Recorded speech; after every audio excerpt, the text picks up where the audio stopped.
So let's talk about anonymity online, protecting your privacy, defending yourselves against network surveillance and traffic analysis. This is a big issue. This is how there's lots of government tracking. In some countries outside the US, it's a very, very serious problem. And recently, China announced that they're going to be only allowing certified VPNs, which makes China kind of interesting in terms of the government is actively taking part in stopping people from trying to anonymize themselves. Now, the internet was not designed for anonymity. Your IP address provided to you by whoever provides you internet is a way to track you. It is a way to understand who you are, and in court cases, it is a way that they often subpoena the ISP, say who paid for this IP address on this day, and that's how they start finding out who you are.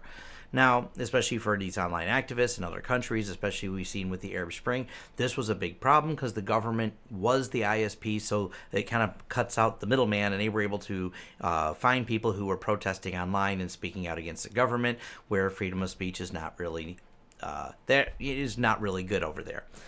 So let's look at Tor and HTTPS. What can they see? So right now, your ISP can see all of these things. So when you go to a site, and this is off the EFF, I just really like this little interactive system they have here. So site username, password, data. That is if you're doing nothing in HTTPS, which is the secure layer. So let's turn this on because most sites are using secure layer now. But at the ISP level, they still know your IP address, they know who you are, and they know what website you went to. They know what website you visited. They know when you logged in. What the Tor system does is you go through here, you jump. Now, they do know you're going to Tor, so they can go, they went to Tor, but that's all they end up knowing with the Tor system. So it kind of anonymizes your IP, and we'll get into a little bit how that works. So you go here. You've now secured, so they only can see Tor. They see the ISP. They see sysadmin. Can see that you're just using Tor, which means they cannot go visibly into that traffic. Now, the way the Tor Relay System works, I won't get too in depth on it, but it's really a clever system that bounces it around through different computers and different networks that all are running what they call Tor Relay nodes. And when from there, they gets to the ISP on the other side, and they can see who's logging in, but you come out of this anonymized network. So this area right here disconnects you from your ISP. They know you went to Tor. Lots of people go to Tor, though. They know you came out of Tor. Lots of people are coming out of Tor nodes. So that is the way you disambiguate yourself from your direct IP address. That's the gist of the Tor project. Now, how does it actually work and how does it function? Let's talk about that real quick. So what these are is, because I'm my own ISP, so to speak, I can look at all the data flows and see all the things that my computer's leaking data. This is me watching from my router what's going on my network. It sees that I was at Twitter, EFF, Facebook, LinkedIn, Facebook chat, all these different things that I had pulled up. And this is kind of what your ISP can see. They can just see everything you're doing. And they can't see inside the traffic. That's why they refer to this as metadata. They're looking at the sites you visited. They don't know what you typed in that site. They know what time you visited that site, though. They can't see inside the traffic itself directly. But it still gives them a lot of visibility and, gives them an idea maybe what you're doing. So they have all this traffic information. This is another computer I have set up running Tor. Now, you can see it's going to these crazy sites, and because this is a Windows computer running Tor and it has a Google updater on it, it does see Google. The rest of it's these crazy numbered sites, which these are the Tor nodes it connects to. That's kind of where it stops. Once all the traffic goes into the Tor node, it doesn't leak out any other data. It really filters everything. So your ISP, so all I know is they went to Tor. That's the only answer they really have then. And if you're doing this from a coffee shop or any other place with public Wi-Fi, you are just one data stream going to Tor. There's not much visibility into what you're actually doing on your computer. Now, it doesn't mean there's not other ways for them to figure out who you are, and mistakes have often been made, and this is often what led to the capture of people using Tor and how they got busted was they used Tor most of the time, they felt secure, then a couple times they didn't use Tor, but then went and logged into the same sites and they disambiguated themselves. Other times they've leaked information and talked in channels and said, oh yeah, I did this and did this, and just by the act of doing those things and talking about their personal history, they leaked enough information for them to start understanding who they were. Now, all that aside, I'm not going to get deep level into that. I'm just talking about how easy it is to download Tor. So you download Tor, and it runs on Mac, Windows, or Linux. There is different ways to configure Tor, but the easiest way is this right here. You just get the Tor Browser Bundle. And I've already got it set up in Windows or got it downloaded to Windows, so let's show you that first. Because I imagine a lot of people are using Windows, but I'll show you it in Linux after I show it in Windows here. Select a language, OK, install. I just said install it to the desktop. It installs really fast. And we're going to go ahead and finish and run the Tor browser. Now, the Tor Browser Bundle is a customized version of Firefox. And we're going to go ahead and tell it to connect. It is just rebuilding those circuits into Tor. And right now it says you can open the security settings in here. We're going to leave things at default because there are sites that try to figure out who you really are. So what we're going to do here is look up what the IP address is inside this Tor browser.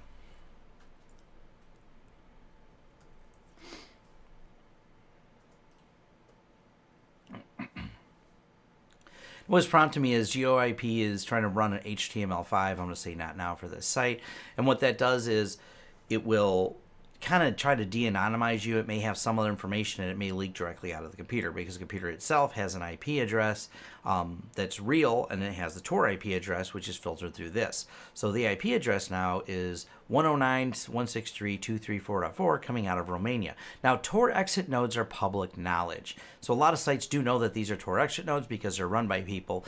And the way the Tor system works relies on a certain amount of funding to keep these exit nodes alive. This is actually a government-funded project, which is kind of interesting, but there's a few theories onto that. The government themselves need to be anonymous, so they have a government-funded program to make things anonymous. And the only way you can truly be anonymous is if it's open to the people and the people use it. If not, if it was something only the government used, we would know all traffic coming out of every exit node was always government traffic. So it's kind of a weird, and that's the theory behind it. This is just a theory as to why the government's funding it. But they did. Specifically, the naval is funded, and there's some slides that Snowden has done on the NSA and them, how they're trying to attack Tor, what they've been able to do, what they can't do, and it's a really interesting. I may do an entire talk just on some of the details behind the Tor project. So this is a Romanian IP address, and we're going to look up what's my IP over here. And as you can see, it's United States. It doesn't actually say this, but I already know I'm on Comcast, so it's a Comcast IP address. They didn't fill in all that detail here, but it does have my longitude and latitude, which kind of matches about where my office is, I believe. I can probably put that in there, but clearly this one says I'm in Romania, so that's a lot more detailed information. You know, you're like, okay, am I in Romania or am I in the US? This is what Tor does. It hides your IP address. Now, when you're doing that, you may find some of the exit nodes blocked. So right here, you can say new identity or new Tor circuit for the same site. So it's saying this browser, it goes into a service in the Netherlands, then bounces to Switzerland, bounces to Romania, and comes back on the internet. So what it's done is hide me from there. Now, I can see the circuits I'm jumping through. They can't see all the circuits back that I'm jumping through. And I'm not even seeing all of the circuits and all the obfuscation going on. But one of the things that does happen, and I'll probably get an error when I go to this, some sites, it may be blocked. And Tor's also, through its method of obfuscation, is slowing things down a little bit. You also notice that by default, Google figures out I'm in Romania, so they start putting it in that language. Well, websites that use GeoIP for language detection will automatically switch over. So they also, a lot of European sites require certain agreements to set cookies and things like that in order to use them. So that's what that pop-up was. I know what it is, even though I don't speak Romanian or whatever language it's in. So we can switch it back over to English, try again. Now, Google may pop up with, yes, that there's a problem with me going to this page. When you are using Tor, because so many people use the same exit nodes and sometimes for hacking and things like that, you're going to get a lot more captchas. You can also just say new Tor circuit for this site, and Tor will reshuffle the servers. Whoop, I didn't type that wrong. Tor will go ahead and just reshuffle the servers for you, and hey, look, I'm in Canadian now. And if we go over here, let's do the IP lookup now.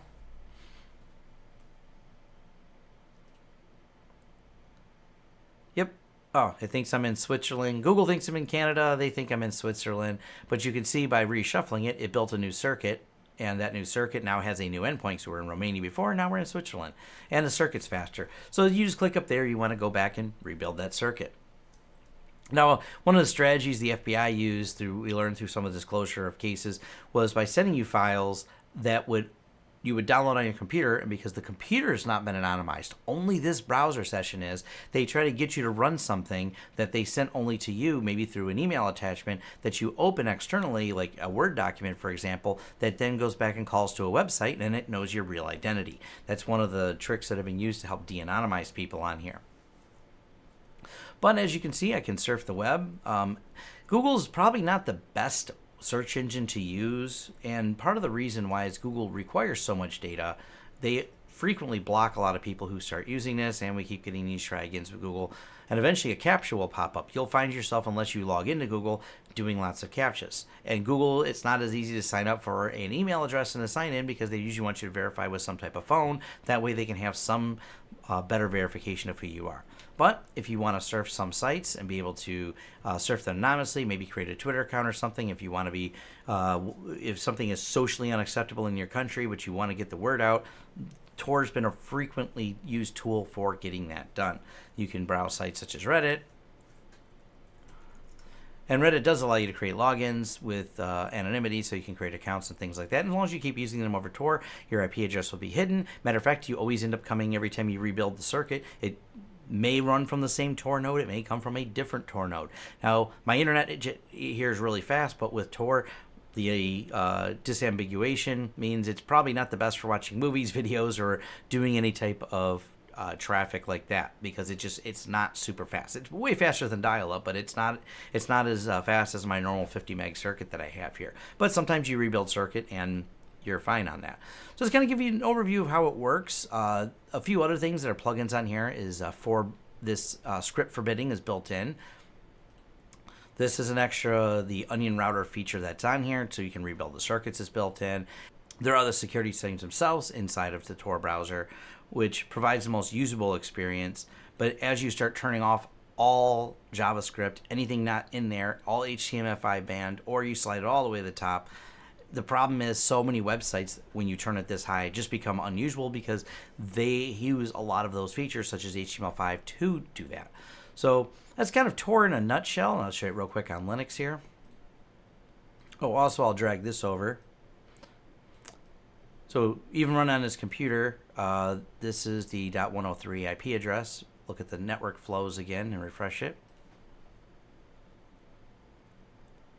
You can see that it's still going to the Windows things, Windows in the background, but you notice the other websites aren't listed in there because it just has the Tor connections. So there's still not a big visibility into what I was doing because, well, right here, for example, there's Tor versus here's my computer, 3.9, still just tons of connections on it just to go to a couple websites. So you can see how Tor really anonymized this particular IP address of this computer, but certain things the computer's doing are still shown. Nice thing in Linux, there's no real setup. You just run the Tor browser. It pops up. We'll just go ahead and hit connect. So you just download and extract, and away you go. Now, it will give you a warning if you put the browser full screen. And that's because it fears that a hidden window, which could be set up to track you, may be popping up behind there, so they don't recommend running it the browser in full screen.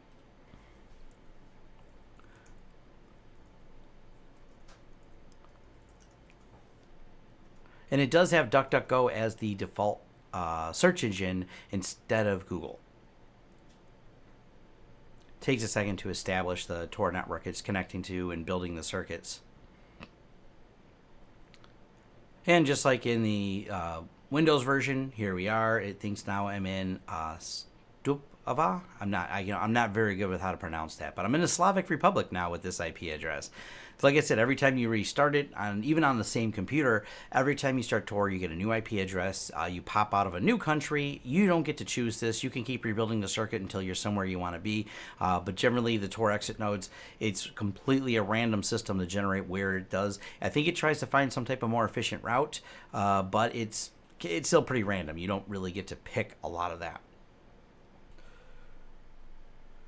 Now, the last thing I want to talk about with Tor are the Tor Hidden Services. And what these are is websites that ended .onion. They live within the Tor network itself. When you visit these sites, you're not exiting Tor, you're watching them from within Tor. So you go into the system, they're hosted somewhere within the Tor network, and it's kind of an interesting, they've got things like a Twitter clone, here's the Tor Metrics. Lots of sites like WikiLeaks and some of the major newspapers have used this as a method by which people can dump files and share files with other people through several tools to anonymously did this. This is something that Snowden was doing, was using Tor to keep himself hidden before he released all the information he released. Now, there are a lot of terrible sites within here where drugs, hacking, and all kinds of everything else. So it's not a place for the faint of heart. Definitely not the place if you're under 18 or for really anyone who likes human decency. There's some sites that should never be opened inside of Tor. I won't lie, they're there. This is part of the anonymity and part of the trade-off of it. If people can figure out a way to be anonymous, they may do terrible things with it. On the other side, government knowing who you are while you want to be an activist on Twitter and the government is after you, such as in some of the Middle Eastern areas, or for example in China, where they're now banning VPNs because the government has come out strong against anyone who speaks out against things that go on in the government. Tor can be a way to anonymize a lot of that data, but they still do know you're using Tor. So by doing so, and probably by me making this video, I'm on a list somewhere and been made suspicious. But as I understand, per Snowden, just by using Linux, that put me on the suspicious list because, well, the NSA likes to make lists of people who aren't doing things as they expect normal and sharing all their data with them all the time. So thanks for watching, and I'm going to do another video soon on even more detailed on this, of actually running one of the operating systems like Tails to even hide this further. Thanks. If you like the content here, like and subscribe.